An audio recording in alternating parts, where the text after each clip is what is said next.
በዚህ ዓለም ላይ ለሴቶች ፍላጎት የሌለው አንድም ወንድ የለም። ለወንድ ልጅ በሴቶች መሳብ ምርጫ ሳይሆን ተፈጥሯዊ ደመ ነፍስ ነው። ነገር ግን አንዳንዱ ወንድ ሴቶችን ለማግኘት ሲሯሯጥ፣ ሌላው ደግሞ ጨርሶ ይርቃቸዋል። ሰዎች ለሴቶች ግድ የለውም ብለው የሚያስቡት ወንድ ከጀርባው በጣም ትልቅ ስነ ልቦናዊ ምስጢር አለ። ዛሬ ለሴቶች ደንታ የሌላቸው የሚመስሉ 3 የተለዩ የወንድ አይነቶችን እንመረምራለን። ከነዚህ ውስጥ አንደኛው በትክክል አንተን ይገልጻል። እስከ ቪዲዮ ማጠናቀቂያ ድረስ የትኛው እንደሆንክ በእርግጠኝነት ታውቀዋለህ። ቀጥታ ወደ ነጥቡ እንለፍ። የመጀመሪያው የወንድ አይነት አልሚ ይባላል። ከውጪ ሲያዩት ሰዎች ፍቅርን የሚሸሽ ቀዝቃዛ ወይም ስሜት የሌለው ይመስላቸዋል። እውነታው ግን ይህ አይደለም። ይህ ወንድ ከሴቶች እየሸሸ አይደለም፣ ወደ መጻኢ ዕድሉና ወደ ህልሙ እየተጣደፈ ነው እንጂ። በውስጡ ጊዜ ውስን ነው፣ ህይወት ከእኔ ትልቅ ነገር ትጠብቃለች፣ ትኩረት የሚበትኑ ነገሮች ደግሞ ውድ ዋጋ ያስከፍሉኛል የሚል ጥልቅ እውነት አለ። ሌሎች ፍቅርን ሲያሳድዱ እሱ ብቃትን ያሳድዳል። ሌሎች ዕውቅናን ሲፈልጉ እሱ ማረጋጋትና መሰረቱን ይገነባል። ይህ ወንድ ከችግር፣ ከፋይናንስ ጫና ወይም ከቤተሰብ ኃላፊነት የመጣ ሊሆን ይችላል። ስለዚህ ደስታን፣ ምቾትንና ቅርርብን ያዘገያል። ይህም ከቀዝቃዛነት ሳይሆን ከከፍተኛ ዲሲፕሊን የተነሳ ነው።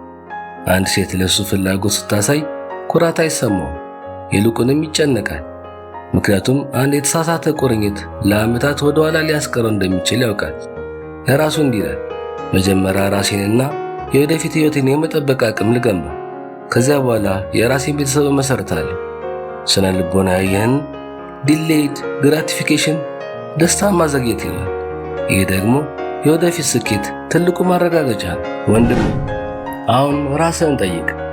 ለሴቶች ጊዜ አጣኸው?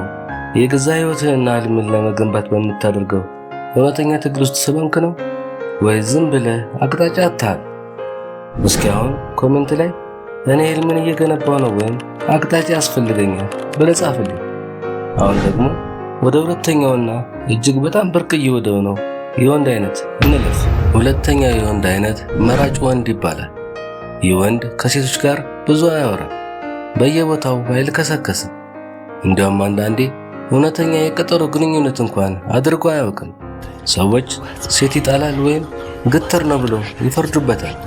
ነገር ግን እውነታው ይለያል። ይህ ወንድ ካገኛቸው ወንዶች ሁሉ እጅግ ታማኙ ነው። እሱ ጊዜያዊ ግንኙነት ወይም መዝናኛ አይፈልግም። ሌሎች ተፈላጊ መሆናቸውን ለማረጋገጥ ሲጠናኑ፣ እሱ ዘላቂ የወደፊት ሕይወቱን ለመወሰን ሲል ነው የሚጠናነው። ሊጨርሰው ያልተዘጋጀበትን ነገር በፍጹም አይጀምርም። በእሱ አስተሳሰብ ፍቅር መዝናኛ ሳይሆን ቁርጠኝነት ነው። ስለዚህ አብሮት ሕይወት ሊገነባ የሚፈልጋትን ሴት በውበት ብቻ ሳይሆን በእሴት፣ በባህሪና በስሜት መረጋጋት ይመዝናል። ነገሩ ወደፊት እንደማይሰራ ካወቀ ራሱን ብቻ ሳይሆን እሷንም ላለመጉዳት ሲል ቀድሞ ይርቃል።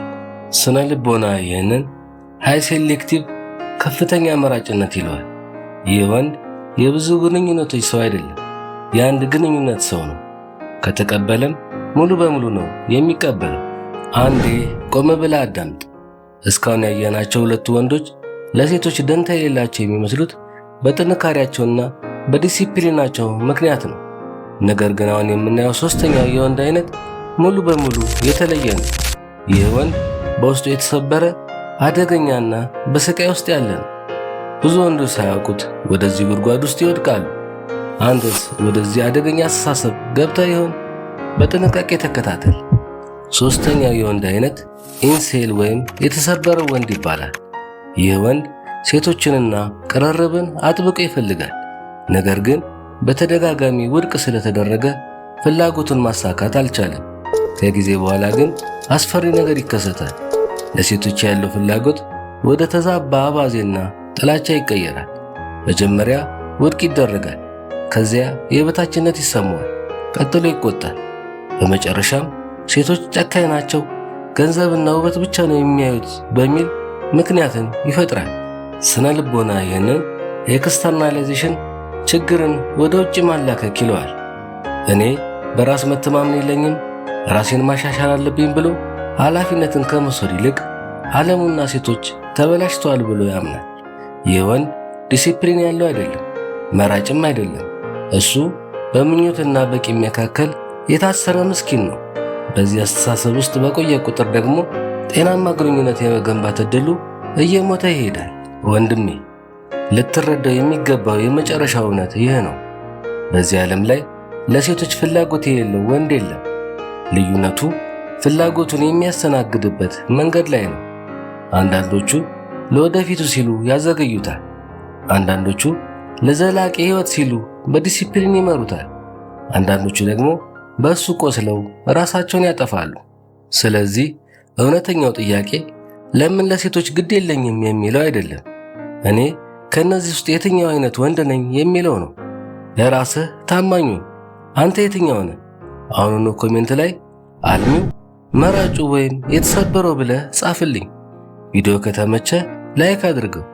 እንደዚህ አይነት የወንድነት ጥንካሬ የሚገነቡ ይዘቶች እንዲደርሱ ደግሞ ሰብስክራይብ ማድረጉን እንዳትረሳ። በሚቀጥለው ቪዲዮ እስክንገናኝ ወንድነትህን ጠብቅ።